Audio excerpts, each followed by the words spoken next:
వేరుశనగ పండించాడు అనుకోండి, వేరుశనగ ఒలిచిన తర్వాత పైన డబ్బులు వస్తాయి కదా, అది కూడా బయోచార్కి ఉపయోగపడుతుంది.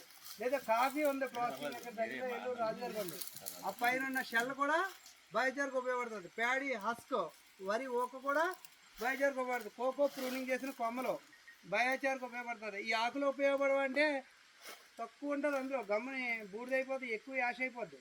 కాబట్టి అన్ని రకాల వ్యవసాయ వ్యర్థ పదార్థాలు అతను దగ్గరలో దొరికే మనం వాటిని వాడుకోవాలి. అలా కాకుండా చెరువులోంచి తీసిన గుర్రపడెక్క ఉందనుకోండి, అది బయోచార్ చేయడం చాలా కష్టం. ఎందుకంటే అది నైట్రోజన్ చేసుకోవడం సులువు. దాన్ని బయోచార్ చేయాలంటే ఇంకా పెద్ద టెక్నాలజీ కావాలి. సో మనం అందుబాటులో ఉన్న వనరుల్ని వాడుకుని బయోచార్ చేస్తున్నాం. ఇప్పుడు మన ఇక్కడ ఈ గ్రామంలో మన ప్రసాద్ గారి పొలంలో ఉన్నటువంటి ఈ యొక్క కమ్మలు, కొబ్బరి కమ్మలు అవ్వచ్చు, లేకపోతే ఫామ్ ఆయిల్ కమ్మలు అవ్వచ్చు, డొలకలు అవ్వచ్చు, చీపుర్లు, లేకపోతే ఈనెలు, ఈ కట్టెలు, కోకో ప్రూనింగ్ చేసిన కొమ్మలు, ఇవన్నీ కూడా మనం బయోచార్ చేసుకోవచ్చు. అక్కడికి ఈ బయోచార్ చేయడం కోసం ఇప్పుడు మనందరికీ చూపించడం కోసం ఈ యొక్క పిట్టిని తయారు చేసాం. ఈ పిట్టి యొక్క కొలత ఎంతంటే 5 అడుగులు. 5 అడుగులే ఉండాలా, ఎంతైనా ఉండొచ్చు. మనకి సింపుల్గా ఆరుకోవడానికి అనుకూలంగా ఉండాలి. సపోజ్ ఇక్కడి నుంచి అక్కడ దాకా తవ్వేసామనుకోండి, ఆర్పి సమయం కష్టం అవుతుంది. కావాలంటే ఇంకోటి చేసుకోవచ్చు కదండి. ఇదే మనిషి 2-3 వెళ్ళినా కానీ అన్నీ ఒకేసారి ఆర్పలేము. కాబట్టి సాధ్యమైనంత చిన్నదే చేసుకోవచ్చు. ఇది నన్ను అడిగితే ఇది కూడా కొంచెం పెద్దదే. ఇక్కడ మనకు సిద్ధంగా ఒక పార ఉండాలి. అలాగే దీన్ని వెంటనే బాగా అంటుకున్న తర్వాత కప్పెట్టడానికి ఆకులు, తాటి ఆకులు కానీ లేదా పాడైపోయిన తార్పాలిన్ కానీ ఏదో ఒకటి ఉండాలి. తడి మట్టి ఉండాలి. అంటే మళ్ళీ పూర్తిగా కాలిపోయి బూడిదైపోతే బయోచార్ కాదు. అలాగని అంటుకోకుండా కమ్మలైనా బయోచార్ కాదు. బొగ్గు అవ్వాలి. బొగ్గు అవ్వడానికి ఉన్నటువంటి ట్రెడిషనల్ మెథడ్ ఇప్పుడు ఈ యొక్క సైజులో నరికినటువంటి అన్నీ ఇందులో నింపుతాం. ఇప్పుడు మనలో ఎవరో ఒకరు వచ్చి వీటిని కొంచెం ఇందులో వేసేయండి అమ్మా, నిలువుగా వేయండి, ఒక పద్ధతిగా వేయండి. ఇంకా మనకి కింద కూడా బాగా అంటుకోవాలి అంటే అడుగున ఐరన్ గ్రిల్ వేసుకోండి. వినండి ఒకసారి, ఐరన్ గ్రిల్ వేస్తే, ఐరన్ గ్రిల్ కనుక మనం కింద వేస్తే ఆ పైన ఉంటాయి కాబట్టి కింద ఆక్సినేషన్ ఇంకా బాగా అంటుకుంటుంది. ఇప్పుడు మనకి ఐరన్ గ్రిల్ అది ఏర్పాటు చేయలేదు కాబట్టి టెంపరీగా మనం చూస్తున్నాం. ఇది ఈ కుండీలో ఇలా నింపుకుంటాం. ఏదైనా వేసుకోవచ్చు మన ఇష్టం. ఏమన్నా ఆగండి, ఆఫ్ చేయండి. ఇప్పుడు అంటించండి, ఇప్పుడు అంటించండి. ఆ తర్వాత ఇది వేసుకోవచ్చు. అది అంటుకున్న తర్వాత కొబ్బరి పీస్ ఏమైనా ఉందా? మామూలుగా ఇవన్నీ కాబట్టి మేము జనరల్గా కొబ్బరి చెప్పలు అంటించేటప్పుడు డ్రమ్లో కర్పూరం వేసి వెలిగిస్తాం. ఇవన్నీ అన్నీ బాగా డ్రై అయిపోయి ఈజీగా అంటుకునేవి కాబట్టి కర్పూరం అవసరం లేదు. అదే ఈ మొక్కకు వేడి వస్తుంది. అదే కాదండి,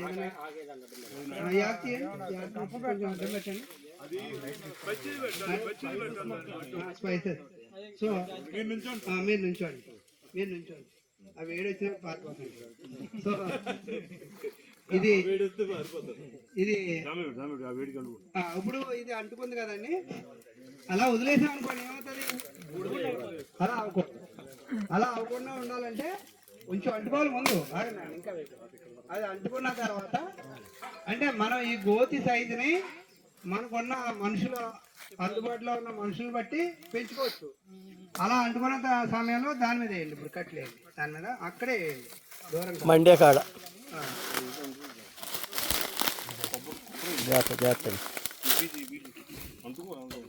ఇప్పుడు ఇందులో 2 రకాల పదార్థాలు ఉన్నాయి. ఒకటి పెళ్లిలోకి సంబంధించిన కొబ్బరి ఆకులు, 2 కొబ్బరి ఈనెలు, లెగ్నైన్. కొబ్బరి ఆకు అంటే ఆకేమో పెళ్లిలోజు, అది త్వరగా అంటుకుపోతుంది. ఆ తర్వాత ఈనెలు ఉంటే అది లెగ్నైన్, అది కొంచెం లేట్గా అంటుకునేదే బొగ్గు అవుతుంది. పెళ్లిలోజు ఉన్నది త్వరగా అంటుకుపోయి పూర్తి అయిపోతుంది. ఇటు కూడా ఒకసారి ఆకుతోటి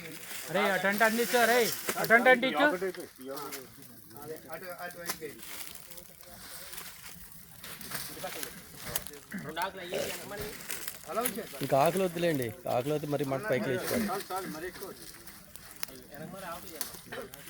నీళ్ళు బావాలండి. నీళ్ళు పడలేదు సార్. నీళ్ళు ఎలా అంటే చెప్పులతో చేస్తాం కదా, చెప్పులతో చేసినప్పుడు మనం మంట ఆర్పడం కష్టంగా ఉంటుంది. బాగా పైకి వచ్చిన తర్వాత తడి మన్ను వేసి అలికేస్తాం. దీనికి అంత తడిమన్న వేసి అలకక్కర్లేదండి. ఊరికే మనం పార కావాలండి. ఇలా రైల్వే పార టైపు బాగా అంటుకోవాలండి. ఇప్పుడు ఆరిపేసినా మళ్ళీ అది బొగ్గ అవదు, ఇంకా అంటుకోవాలండి. కొంచెం దూరంగా ఉన్నామండి. ఏమండి వేసి సరిపోతాయండి. సరిపోతాయి అంట అంటే అదంతా ఆకు ఎక్కువైతే మంట ఎక్కువ వేసుకోవాలి. మీకు లైవ్ లో మళ్ళీ మనం రేపొద్దుట ఇక్కడికి వచ్చి చూస్తే బొగ్గు ఉంటుంది. బొగ్గు పొడి తయారవుతుంది. వద్దంటలేరు నీళ్ళు వద్దంటారు. ఇదే రకంగా కప్పేయాలంట. నీళ్ళు మట్టి వేసేటివి తెచ్చాడు. మీరు అలాగే ఉండండి. నీ లుంగి అంటుకుంటుందేం చూడు. సరే ఈ మొక్కకు కొంచెం ఏదైనా ప్రొటెక్షన్ చిన్నగా కొబ్బరి కానీ తడాకు తెమ్మనమానండి ప్రసాద్ గారు. కొబ్బరాకు తడాకు తెమ్మనమానండి. ఇది మెడిసినల్ ప్లాంట్ కాబట్టి దీనికి కొంచెం ప్రొటెక్షన్. అందుకే తడాకు అయితే కాకుండా ఉంటుంది. ఇక్కడ ఉన్నాయండి సార్, ఇక్కడ ఉన్నాయి.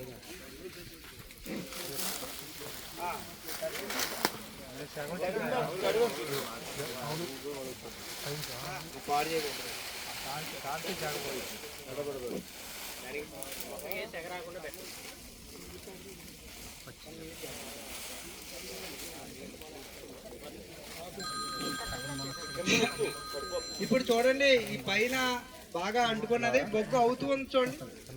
అయిపోలేదు, అది మీరు పైకి తీసేసినా కూడా బొగ్గు అవ్వలేదు. ఇంకా అంటుకోవాలి. అంటుకున్న తర్వాత చాలా మంది ఏం చేస్తారంటే ఫస్ట్ లో తెలియదు కదా, అసలు అవ్వకుండా ఆరిపేస్తుంటారు. కొంతమంది బాగా బూడిదైపోయేదాకా ఆరిపోరు. అందువల్ల ఆ రెండు ఇబ్బందే. కరెక్ట్ గా మనం బొగ్గయి సమయం గమనించి చెయ్యాలి. ఇది మనం కొబ్బరాకులు, తాటాకులు ఇటువంటి వాటితో చేయడం సులువే. కానీ దొంగలు ఉంటాయి కదండి, లావు దొంగలు, కర్ర దొంగలు, వాటితో చేసేటప్పుడు యంత్రాలు అవసరం. ఆ యంత్రాలన్నీ మీ గ్రూప్ లో షేర్ చేస్తాను, చూడండి. అలాంటి మీరు స్వయంగా చేయించుకోవచ్చు. ఒక 20-30 వేలు ఖర్చు పెట్టి, లేదా ఇలా ట్రెడిషనల్ మెథడ్ లో చేసుకోవచ్చు. వ్యాపార ధోరణిలో చెయ్యాలి, ఇందులో సప్లై చేయాలంటే యంత్రాలు ఉండాలి. రైతులే స్వయంగా చేసుకోవాలంటే ఇలాంటి చాలు. ఇది మనకి అందుబాటులో ఉన్నటువంటి ఇతర పదార్థాలు అన్నింటినీ కూడా వీటిలో వేసుకుంటాం. అందువల్ల ఇలా ఇంకొంచెం సేపు బాగా అంటుకోవాలండి. ఇంకా బాగా అంటుకున్న తర్వాత దాని మీద తడిగా ఉన్నటువంటి తాటి ఆకులు కానీ దగ్గరకు వస్తుందండి. పదును దగ్గరకు వస్తుంది. కొంచెం ఈ చివర్లు అంటుకోలేదు, కానీ మొత్తం మధ్యలో బాగానే అంటుకున్నాయి. తడి ఆకులు కానీ లేదా టార్పాలిన్ ముక్క కానీ ఏమీ లేకపోతే ఊరికే మట్టి కానీ, మట్టి వేయాలంటే చాలా పడుతుంది. మట్టి వేయడానికంటే ముందు ఏం చేయాలంటే ఆ ఆకులు కప్పెట్టాలి. అది అవ్వవు, వేసిన ఆకులు పచ్చి ఆకులు అనుకుందాం. ఇప్పుడు మనం దాదాపుగా ప్రసాద్ గారి దగ్గరకు వచ్చిందండి. మన వాళ్ళు పైన ఆకులు వేసి దానిపైన మట్టి వేసేయమని. పచ్చాకులు కాదండి, పచ్చాకులు లేవు కదండి. ఇక కొద్దిగా నీరు చిలకరించి యాక్చువల్ గా ప్రాసెస్ ఏంటంటే ఇలా ఉన్న సమయంలో టార్పాలిన్ కప్పెట్టేది. టార్పాలిన్ కప్పెట్టిన తర్వాత దాని మీద మట్టి వేసేసి గాలి బయటికి వెళ్ళకుండా మూసేయండి. టార్పాలిన్ పట్టరానా ఉంటే ఇది కాలం టార్పాలిన్స్ ఉంటాయి కదా, లారీ డ్రైవర్లు అవి ఉంటాయి చూడండి, చాలా కాలం వస్తాయి. తడిగా ఉన్నది అది ఈ అంట ఎయిరా అవి మళ్ళీ అయ్యి అంటుకుంటాయి. మీరు కూడా అక్కడ మంట వచ్చి ఇంకో పార తీసుకుని వేసేయండి. ఇది కొంచెం అలవాటు అవ్వాలండి. అలవాటు ఆ పక్కలే సగం ఖాళీ సగం కాకుండా గాలి లోపల ప్రసరించకూడదు. గబగబ వేసేయండి. మీరు ఆయన మొక్కమించి కదండి ఇక్కడ వేయండి. ఇక్కడ 2 పారలు చేస్తున్నారులేండి. ఇక్కడ 2 పారలు కంగారు పడద్దు. చూడండి, ఇప్పుడు ఒక విషయం గమనించండి. మనకి ఆక్సిజన్ అందకపోయేటప్పటికి మంట ఆరిపోయింది కదా. ఇంకేం చేస్తారంటే అందులో ఉన్న వేడితోటి, ఆ వేడి సహాయంతో అది బొగ్గు అయిపోతుంది. మనం కాసేపు ఉండి ఒక 5 hours 6 hours ఇంకా కప్పెట్టేది.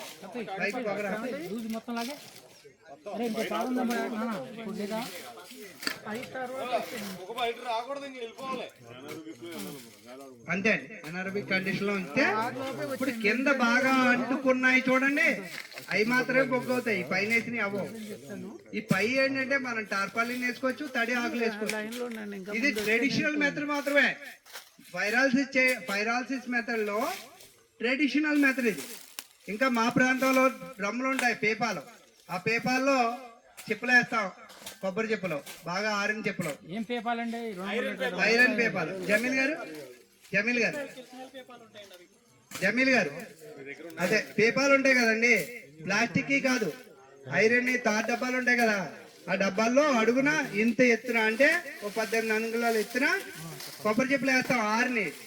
వాటిని హాత్ కర్పూరం సహాయంతో అంటిస్తాం. ఇందాక అడిగారు కదా, చెప్పు కమ్మని అంటుకోదు, హాత్ కర్పూరం వేసి అంటిస్తాం. చెప్పులన్నీ అంటుకో విపరీతమైన ఏడు వస్తుంది, ఇక్కడ నిలబడలేము అసలు. అది మా బాగా అంటుకున్న తర్వాత మళ్ళీ ఇంకో 18 అంగుళాలు దాని మీద వేసేస్తాం, మళ్ళీ చెప్పులే వేస్తాం కానీ మళ్ళీ అది కూడా అంటుకుంటుంది. రేపు తీయాలి, ఇంకో 5 గంటలు పోయిందా తీసేచ్చు, కపెట్టండి పూర్తిగా, పొగ రాకుండా కపెట్టాలి. ఏమండి ఆ 18 అంగుళాల తర్వాత మళ్ళీ కొంచెం దిగుతుంది. అది 2 18 36 అంగుళాలు కపెట్టాం అంటే 3 అడుగులు, కానీ 2 అడుగులకి దిగిపోద్ది వినాలండి. మళ్ళీ దాని మీద 18 అంగుళాలు వేస్తాం. అలాగా ఒక గంట ప్రాసెస్ లో డ్రమ్ అంతా నింపేస్తాం. బాగా పైగంట వచ్చేసిన తర్వాత ఇలాంటి మట్టి పైన వేసి తడి మట్టితో ఇలా అలికేస్తాం. ఇంకా ఇప్పుడు ఎలా ఆరిపోయింది అలా ఆరిపోతుంది. మన్నాడికి అది బొగ్గు తయారు. అది ట్రెడిషనల్ మెథడ్. ఏమండి ఇది సాంప్రదాయ పద్ధతి. మా కోతాయిలంక గ్రామంలో సుమారు 100 టన్నుల కొబ్బరి చిప్ప, ఏమండి 100 టన్నుల కొబ్బరి చిప్ప ప్రతి నెల ఇదే రకంగా తయారయ్యి బయటికి ఎక్స్పోర్ట్ అవుతుంది. అది దాని సౌందర్య సాధనాల తయారీకి, తర్వాత నీటి శుద్ధికి అంటే వాటర్ ప్యూరిఫికేషన్కి, తర్వాత అగరబత్తి తయారీకి, తర్వాత పేస్ట్ లాంటిలో కలపడానికి, ఇంకా అనేక రకాల దానికి వాడతారు బొగ్గు పొడిని. అలాగే ఇప్పుడు క్యూబ్స్ తయారు చేస్తున్నారు, కాన్స్టెంట్ గా హీట్ ని ఇంత కొలవడానికి బ్రిక్స్ కింద తయారు చేస్తున్నారు. ఈ బయోచార్ కూడా చేసుకోవచ్చు. ఇప్పుడు కొత్తగా బయోచార్ వాళ్ళ దగ్గర వచ్చిన రద్దుని రైతులు తీసుకుని దాన్ని న్యూట్రలైజ్ చేసుకుని ఇప్పుడు ఇది అయిపోయిందండి బయోచారే. ఇప్పుడు అయిపోయింది కానీ ఇది మనకి ఇప్పుడు రెడీగా లేదు. రేపు దీన్ని తవ్వితే దీంట్లో బొగ్గులు వస్తాయి. ఒకవేళ ఈయన తవ్వకుండా అలా వదిలేశారనుకోండి నష్టమేం లేదు, భూమికి నష్టమేం లేదు. మీకు అర్థమైందండి? ఎప్పుడుకో అవుతుంది అది. కానీ దీన్ని తవ్వి పైకి తీసి కొద్దిగా చిన్నగా క్రిస్టల్స్ కింద ఏదైనా చెక్క లాంటిది ఇచ్చుకొని బదలగొట్టి దాన్ని నీటిలో నానబెట్టి 15 రోజులు తడిపి, ఆ తడిపిన తర్వాత దానికి సమానమైన రేషియోలో కంపోస్ట్, ఎఫ్ఐఎం ఫార్మియేట్ మెన్యూర్ కానీ, నాడెప్ కంపోస్ట్ కానీ, వర్మీ కంపోస్ట్ కానీ, ఇతర కంపోస్ట్ ఏదో ఒకటి దానికి సమాన రేషియోలో కలిపి దాంట్లో కోకోపీట్ ఉన్నట్లయితే కలుపుకొని, అంటే మాయిశ్చర్ రిటర్నింగ్ కెపాసిటీ పెంచడం కోసం దాంట్లో ఎందాక చెప్పినట్టుగా azospirillum, PSP, potash mobiliser, trichoderma viride, pseudomonas fluorescens, vascular mycorrhiza, humic acid, fulvic acid, ఇప్పుడు ఏం చూపించిన సిట్రస్ యాసిడ్, ఇటువంటి అన్నీ కూడా మనం కలుపుకోవచ్చు. కలుపుకుని దాన్ని మొక్కలకి 8 కేజీలు చుట్టూ కనుక వేసినట్లయితే ఒకేసారి మళ్ళీ 100 ఏళ్ళ వరకు దాన్ని వేయకూడదు. వేస్తే మళ్ళీ నష్టం ఉంది కదా అని మేము వాడకూడదు, ఎవరు వాడకూడదు, అలా వేసుకోవాలి. ఇది ఒక కంటిన్యూ ప్రాసెస్ లో రైతులు కనుక ఈ వ్యర్థ పదార్థాలన్నీ వినియోగించుకున్నట్లయితే ఈ చెత్త ఎక్కువైపోయింది, పావులు ఎక్కువైపోయినాయి, అవన్నీ కాదు, సాయిల్ ఫెర్టిలిటీ పెరుగుతుంది. చాలా బాగా ఉపయోగపడుతుంది. అందరూ ఇలా చేయండి. ఇంకా ఏదైనా ఫైరాలసిస్ మెథడ్లో నేర్చుకోవాలి అనుకుంటే మాది నేదునూరు గ్రామంలో ఫ్యాక్టరీ ఉంది, అక్కడికి వస్తే చూపిస్తాను. ఫోన్ చేసి రావాలి దయచేసి, కొంచెం బిజీ షెడ్యూల్ ఉంటుంది కాబట్టి. అలా వస్తే నేను చూపిస్తాను. ఇది మనం ట్రెడిషనల్ మెథడ్లో బయోచార్ చేసాం. ఇంకో గంట పోయిన తర్వాత కూడా తీయచ్చు. దీన్ని ఇలా చేసింది, ఇప్పుడు మనం చేసింది ఒక 20 కేజీలు వస్తుందండి. ఇక్కడ చేసింది ఒక 20 కేజీల బయోచార్ వస్తుంది. ఇందులో దాంట్లో 20 కేజీల పెంట కలపాలి. ఇప్పుడు 15 రోజులు పోయిన తర్వాత ఈ 15 రోజులు దీన్ని ఒకసారి తడపాలి, మంచి నీటితో తడపాలి. తడిపిన తర్వాత 15 కేజీల పెంట కలిపితే అప్పుడు 30 కేజీలు అవుతుంది. 30 కేజీలు అయిన దాంట్లో కొద్ది జీవనీయ ఎరువులు కలుపుకుని 4 మొక్కలకు పెట్టుకోవచ్చు. 4 కొబ్బరి చెట్లకో, 4 పామాయిల్ మొక్కలకో, 4 కోకో మొక్కలకో సరిపోతుంది. ఎంత చేసినా 4 ఇట్లకైనా అనుకోవద్దు. ఇది కంటిన్యూ ప్రాసెస్. అలా చేస్తూ ఉంటే దీంట్లో మనకి ఏ వ్యర్థాన్ని ఈ అన్ని ఇక్కడ మోసుకురాకలేదు, ఎక్కడికక్కడ ఖాళీ ఉన్న ప్లేస్లో చేసుకోవచ్చు.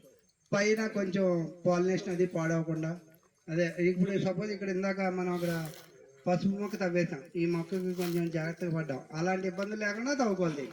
ఖాళీ ప్లేస్ ఏదో ఒక పర్మనెంట్ ప్లేస్లో రెగ్యులర్గా చేసుకున్నా పర్వాలేదు. దీనివల్ల అన్ని రకాలుగా ఉంటుంది. మాయిశ్చర్ రిటైనింగ్ కెపాసిటీ పెంచుతుంది, మళ్ళీ పొరాసిటీ పెరుగుతుంది. అతి ముఖ్యంగా అతి మంచి పాయింట్ ఏంటంటే మొక్కలు ఆహారాన్ని తయారు చేసుకోవడానికి కావాల్సినటువంటి సూక్ష్మజీవులకి శాశ్వతమైన షెల్టర్ కింద ఉంటుంది. ఇది స్టేబుల్ కార్బన్, లైబుల్ కార్బన్ కాదు. స్టేబుల్ కార్బన్ ఒకే ఒకసారి వేయాలి, సరిపడా మోతాదులో వేయాలి. ఒకసారి వేస్తే మళ్ళీ వేయకూడదు, మళ్ళీ మర్చిపోయి వేసామంటే కొంచెం నష్టం ఉంటుంది. సార్ అదే ఇలా చెప్పారు